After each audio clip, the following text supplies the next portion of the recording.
Boa tarde, pessoal. Espero que vocês estejam bem. Estou deixando, portanto, essa atividade gravada para dar prosseguimento a algumas das atividades que a gente já iniciou nesse semestre.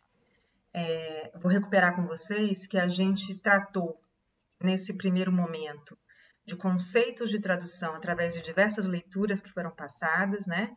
Como vocês vão recapitular aí nas atividades assíncronas 1 e 2, a gente trabalhou com o texto da Enguedor, com feitura de um podcast em que vocês discorreriam oralmente sobre as 3 formas de conceituar a linguagem e também com um handout em que há aqueles conceitos de tradução a respeito dos quais vocês comentaram, né, em aula e também se fizeram por escrito.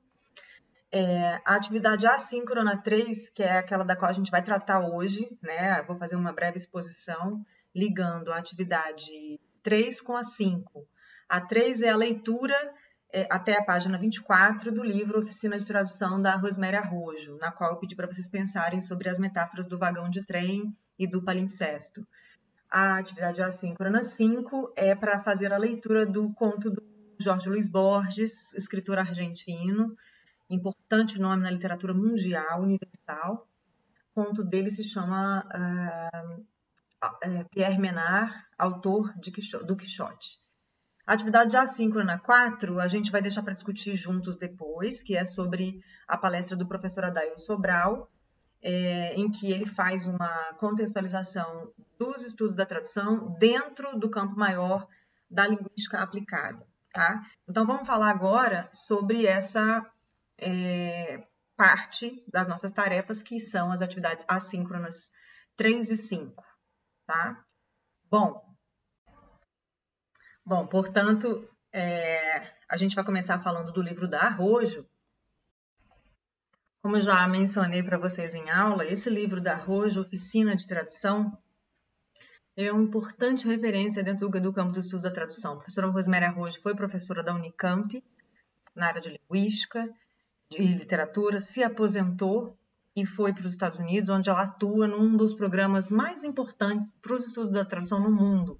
Ela é uma das fundadoras do TRIP Program, Translation and Research Program, no Departamento de Literatura Comparada da Universidade Estadual de Nova York, onde eu já mencionei para vocês, eu tive a oportunidade de trabalhar durante o outono de 2017, fazendo pesquisa sobre linguagem, violência, tradução, junto com o pessoal da literatura comparada e também com o pessoal da sociologia. Esse livro, ele é importantíssimo porque ele faz ele promove ele apresenta uma linguagem muito acessível e toca em questões muito básicas que são fundamentais para a gente iniciar a nossa trajetória aí no campo da tradução, seja como tradutores, seja como quem vai pesquisar a tradução, seja como professor de inglês que vai compreender a importância da tradução e as possibilidades que a tradução oferece no ensino de línguas. Então, para todas as situações, a gente vai ter, sem dúvida, um conhecimento com essa obra da Arrojo, que eu recomendo que todos leiam, né? Ela começa falando, portanto, vocês vão lembrar, né, sobre uma nova oficina que se abre, né? E ela vai discorrer aí nessa breve introdução sobre o fato de que a palavra oficina, se você consultar os dicionários, né, você perguntar às pessoas sobre o que é uma oficina, ela não, a oficina de tradução não existe, né, como expressão já construída, mas a gente vai falar em oficina como uma metáfora, né, para construir esse sentido figurado, né? Então ela vai trazer ali, por exemplo, você exerce um ofício naquele lugar. É um laboratório, uma casa ou um local onde funciona um maquinismo de uma fábrica, né? Então a gente pode liberar a imaginação, como ela diz, né, no início dessa introdução, para pensar os possíveis significados de oficina, né? Então, a princípio, ela vai nos lembrar que é um espaço para o ofício, né? Ao dizer ofício, ela está tocando numa questão muito importante, que é você pensar na tradução como um fazer, né? A tradução é um fazer, é uma prática. prática e é uma praxis. E aí, o que eu quero dizer com praxis? O ofício, né, ele está ligado ao campo da ação, do practitioner. Então, quando você fala de tradução como praxis, que é a proposta que eu trago, e a Rosemary Arrojo vai também, né, de várias formas convergir com essa concepção, quando eu falo de praxis, é que a gente não separa o fazer da reflexão sobre esse fazer. Ou seja, uma visão práxica de tradução. É uma visão a partir da praxis, que é você teorizar e você fazer. Você não poder teorizar sem fazer. E você não poder fazer só por fazer. Ou seja, necessariamente fazer e elaborar os conceitos que estão ali ligados. Essa praxis tradutória, ela é muito importante para a nossa formação em letras. Não temos interesse algum em praticar uma tradução no currículo que seja tecnicista, que seja só voltada para os procedimentos e para a elaboração de um produto final, percebe? Então, para começo de conversa, a ideia de oficina está ligada a essa praxis, né? E a Rojo vai continuar falando da imagem de oficina, né? Também expandindo para falar da imagem de um laboratório, né? Onde você põe em prática e você testa as fórmulas e os conceitos aprendidos. A gente não vai só testar exatamente como é num laboratório, a gente vai conseguir produzir porque estamos no laboratório. Porque quando a gente fala de laboratório, parece que separadamente estão os conceitos, as fórmulas, aí você vai para o lab. Não. A ideia da tradução é de não dissociar uma coisa da outra. Que coisas são essas? O fazer em si, o ofício em si, e a reflexão e a formulação teórica a respeito desse ofício. Então, bom, a gente tem, portanto, então, chegando já ao final desse primeiro capítulo, né, eu vou ler um pedacinho com vocês, esse último parágrafo do primeiro capítulo, né, ali ela diz: em síntese, essas são também as questões básicas que envolvem a realização e a avaliação de qualquer tradução. Você percebe que ela está sempre falando do fazer, ou seja, da ação em si, do ato tradutório por si só, e da avaliação, quer dizer, do que você pensa daquilo, que ferramentas você tem para analisar a tradução. Portanto, é uma proposta, né, de livro, uma obra que traz sempre a tradução como um conjunto de práticas que incluem o ofício e o fazer tradutório em si, e a formulação, eu estou me repetindo, né? Ou seja, a praxis tradutória, não separar a teoria da prática. Podemos dizer também que essa visão de tradução implica uma relação dialética entre teoria e prática. O que é uma relação dialética? Vocês ouvem muito a palavra dialética, né? Ela tem várias acepções. Nesse sentido que a gente está usando aqui, como adjetivo, né? Porque dialética também pode ser um substantivo, né? Como um adjetivo, ou seja, uma relação dialética, a gente está dizendo que uma alimenta a outra, uma não se dá sem a outra, né? Ou seja, a teoria tem uma relação dialética com a prática. A gente pode dizer também, por exemplo, no campo dos estudos comportamentais, as pessoas violentas, quando elas, por exemplo, um algoz, ele acaba desenvolvendo uma relação dialética com sua vítima, e a vítima tem uma relação dialética com o algoz. Quer dizer, quando é uma situação de abuso estendida, a vítima só dá sentido à sua existência quando é abusada, ou seja, quando ela está, isso é uma relação psicológica com o algoz, quer dizer, uma relação dialética é aquela que eles ficam se alimentando num círculo vicioso. Falar tradução é outra coisa, né? Mas eu estou tentando dar exemplos com adjetivo dialético, para você pensar que a prática e a teoria estão numa relação dialética, ou seja, o fato de existir uma relação dialética em que teoria e prática não se separam é praxis, certo? Então, a gente vai, além disso, ao tentarmos refletir, continuo lendo aqui o parágrafo da Arrojo, ao tentarmos refletir sobre os mecanismos da tradução, estaremos lidando também com questões fundamentais sobre a natureza da própria linguagem. Isso nos interessa totalmente, que é o que a gente já tem conversado. Pois a tradução, uma das mais complexas de todas as atividades realizadas pelo homem, implica necessariamente uma definição dos limites e do poder dessa capacidade tão humana que é a produção de significados. Afinal, não é por acaso que até hoje, em nosso mundo, cada vez mais computadorizado, não há nem a mais remota possibilidade de uma máquina vir a substituir satisfatoriamente o homem na realização de uma tradução. Por melhor que estejam os recursos, por exemplo, do Google Tradutor, né? Continuará sempre sendo insuficiente, né? Do ponto de vista da plenitude de uma produção de um texto, né? Então, a gente vai prosseguir para falar, portanto, então, até agora, nesses 10 minutos de aula, é importante que vocês definam praxis, tradução como praxis. O que é tradução como praxis? Essa é a tarefa que eu vou deixar para essa primeira parte da videoaula, tá? O que é tradução como praxis? O que isso significa para você? Então, você vai retomar o início dessa aula e tentar responder isso, tá? O que eu quero dizer quando eu uso o adjetivo relação dialética entre teoria e prática? Então, vocês também tentem responder isso a partir dessas primeiras considerações, ok? Bem, agora a gente vai começar a falar sobre a questão do texto original. A epígrafe do capítulo 2, a epígrafe é aquele texto que você tira de algum autor, de um poeta, um texto que você achou bonito ou um texto que sintetiza aquilo que você vai discutir, você coloca no início como se fosse um enfeite do capítulo, né?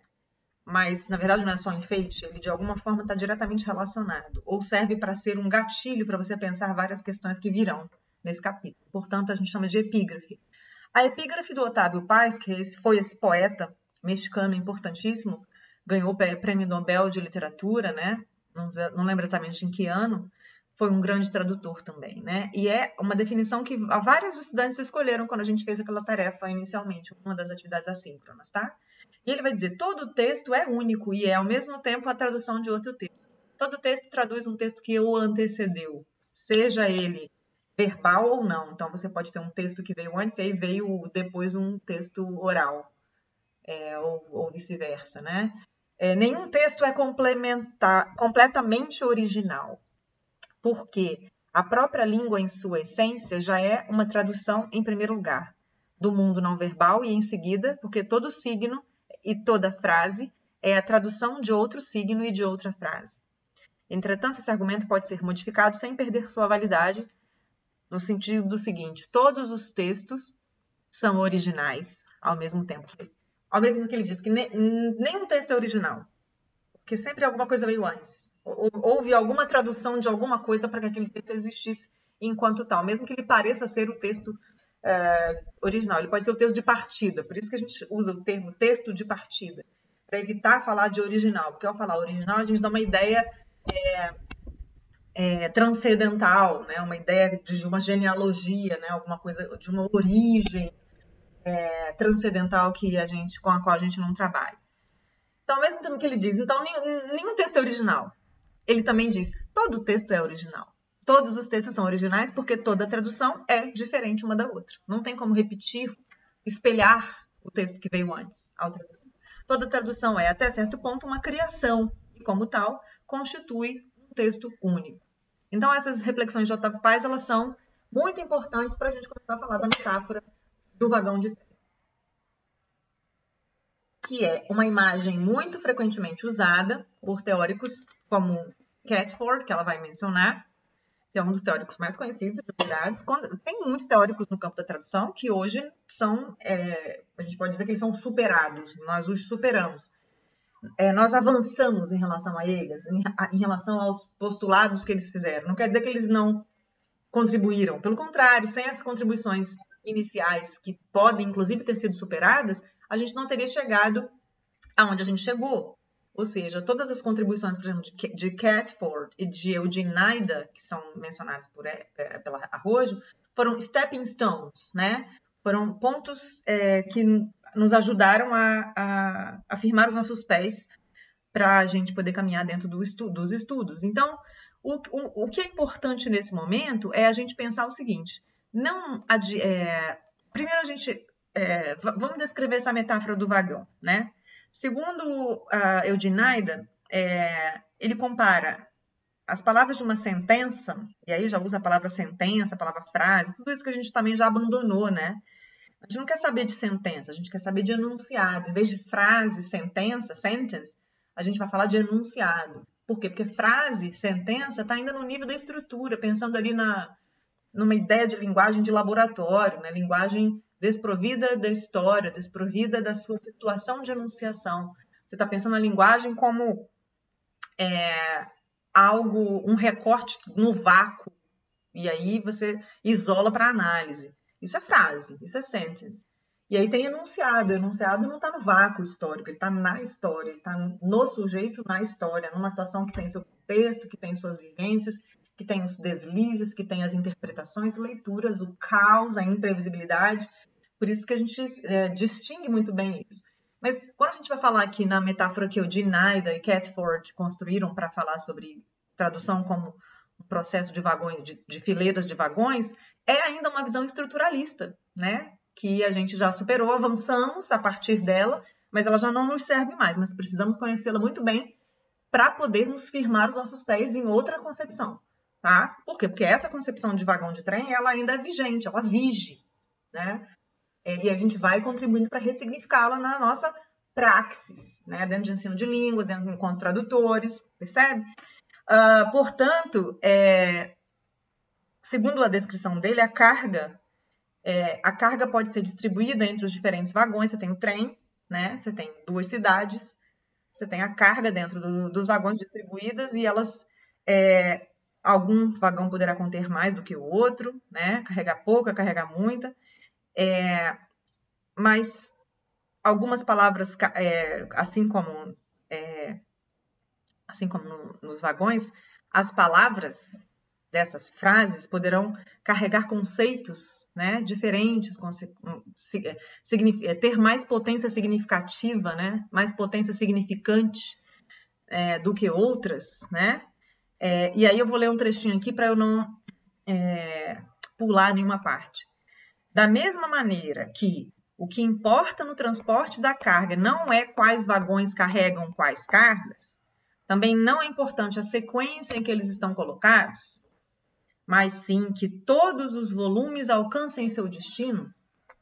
O fundamental no processo da tradução é que todos os componentes significativos do original alcancem a língua-alvo de tal forma que possam ser usados pelos receptores.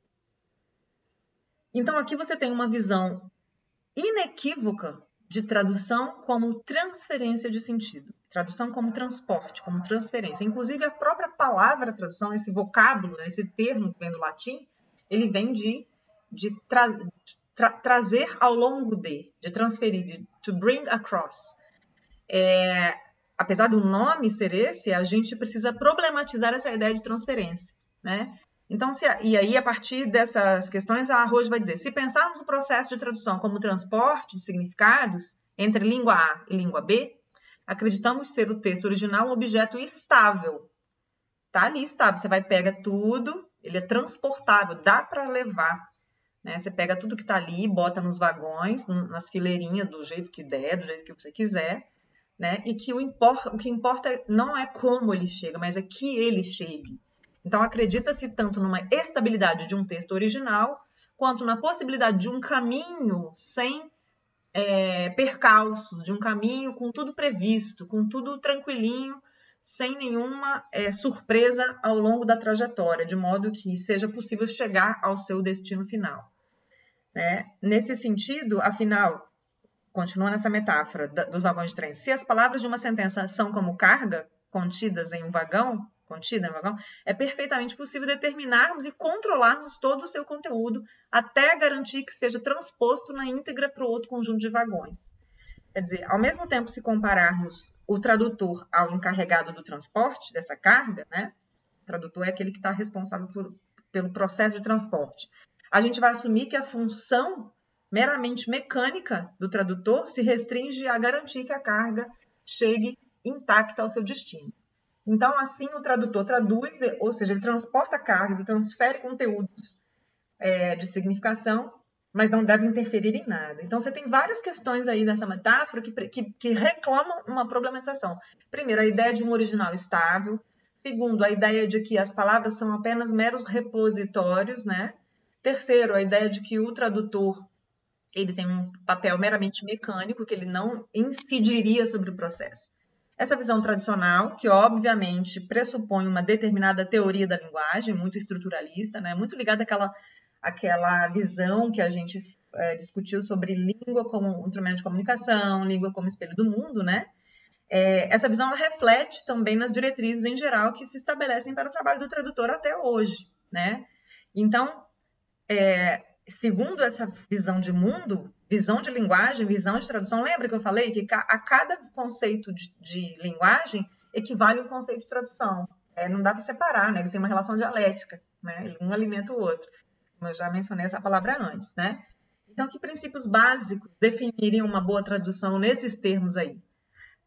E aí tem um teórico chamado Alexander Fraser Tytler. A tradução teria, nessa concepção dele, que reproduzir em sua totalidade a ideia do texto original. Então, reprodução, repetição, transferência, totalidade, tudo são palavras-chave. Segunda coisa, o estilo da tradução deve ser o mesmo do original. Ou seja, existe uma imitação aí prevista.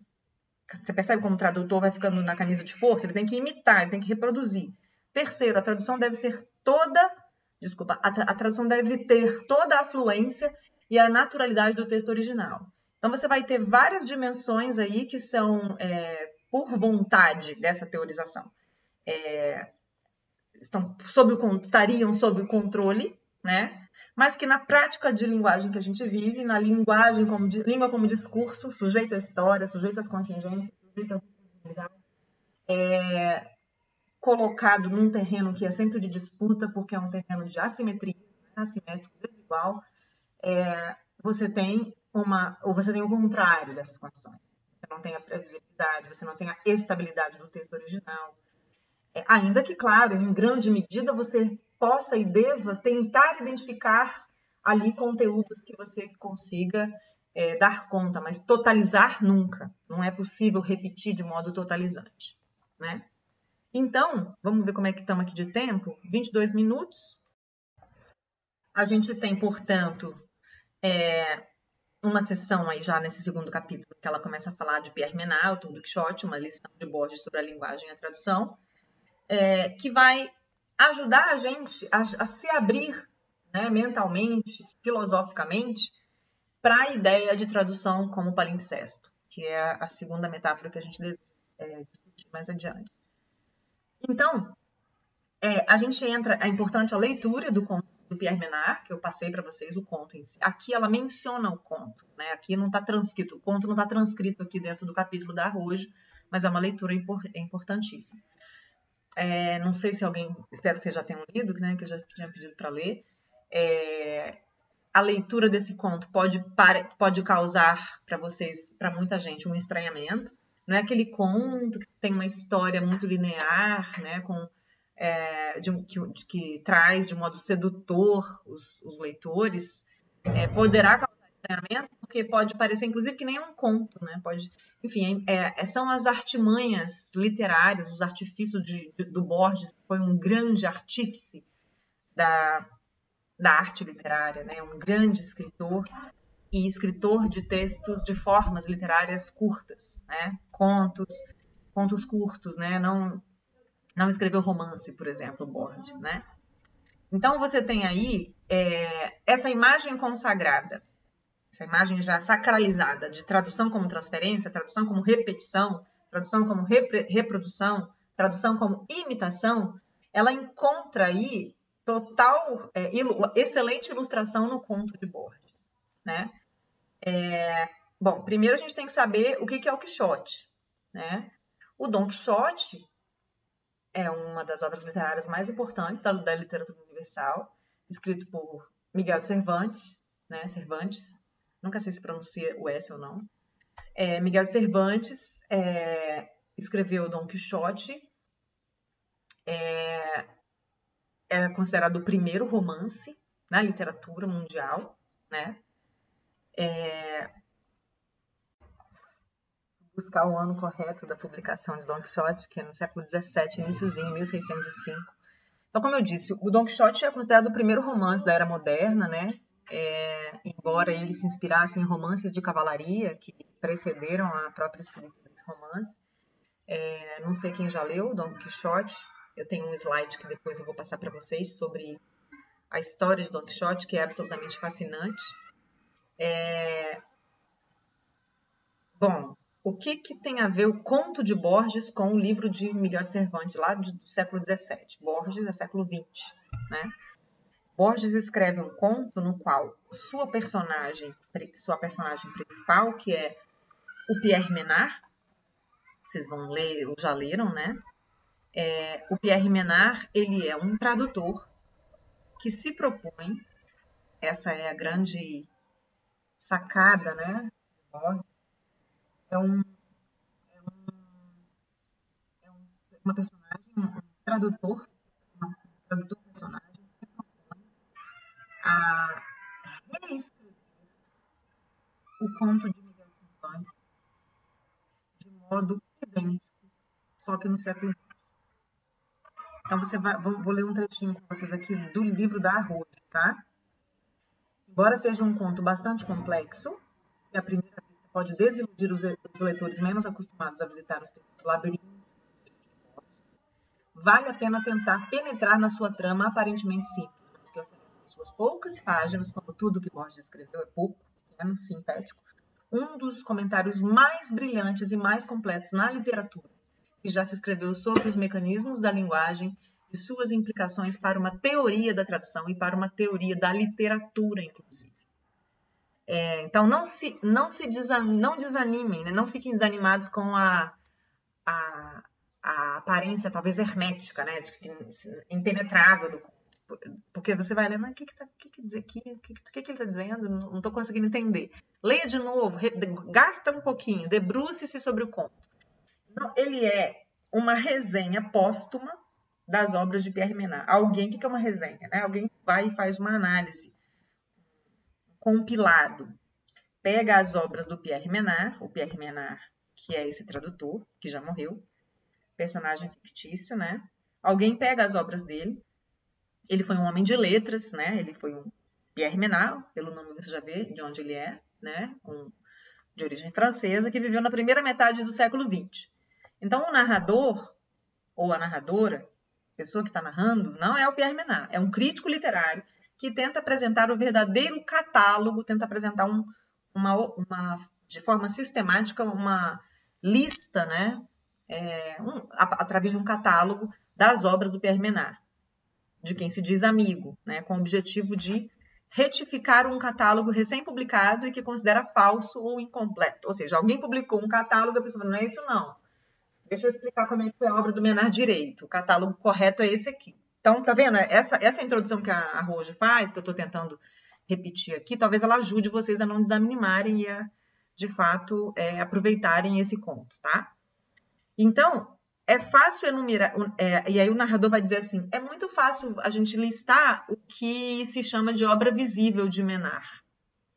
E ele nos apresenta 19 obras visíveis, monografias, traduções, análises e alguns poemas, coisas que ele traduziu, publicadas e não publicadas, que sugerem, como escreveu Borges no prólogo de Ficções, que é um livro de contos do Borges, o diagrama da história mental de Menard, sua ideologia, suas concepções teóricas, seus desejos e até suas contradições. Quer dizer, enumera-se, então, a obra visível de Pierre Menard, tudo que ele fez, e aí o argumento a gente vai junto aqui, construindo isso aqui devagarzinho, se não der para terminar hoje, a gente termina depois, tá? Mas, pelo menos sobre Pierre Menard, eu gostaria de tentar concluir ainda hoje, mesmo que eu não consiga falar do palimpsesto. Mas essa discussão sobre Pierre Menard já vai ajudar a pensar aquela história lá do vagão de trem como algo absolutamente problemático e do qual a gente necessariamente tem que se livrar para avançar numa concepção discursiva de tradução, né? Que considere dialogicamente esses mecanismos, né? A partir do ponto de vista da enunciação. Aí é que eu estou recuperando a teoria do dialogismo de Bakhtin, que já mencionei em outras aulas, né? Então, a obra visível de Menard e o sonho de uma linguagem não arbitrária. Então, você vai ter ali, eu não vou ler com vocês, porque essa é a tarefa que vocês têm que tomar para si, né? De ir lá e ler o conto. e ler o texto da Arrojo. São duas coisas, tá? Vai ser talvez um pouco árida a leitura, mas eu tenho certeza de que vocês vão conseguir avançar muito melhor depois na discussão ao ter lido, né? Então, o que vocês vão precisar fazer? O desafio que eu coloco para vocês é explique a diferença entre a obra visível e a obra invisível de Pierre Menard. A obra visível eu dei uma pincelada aqui a partir do que a Arrojo contribui, né? E o que é essa obra invisível de Pierre Menard? A gente já tem 30 minutos de aula, eu não posso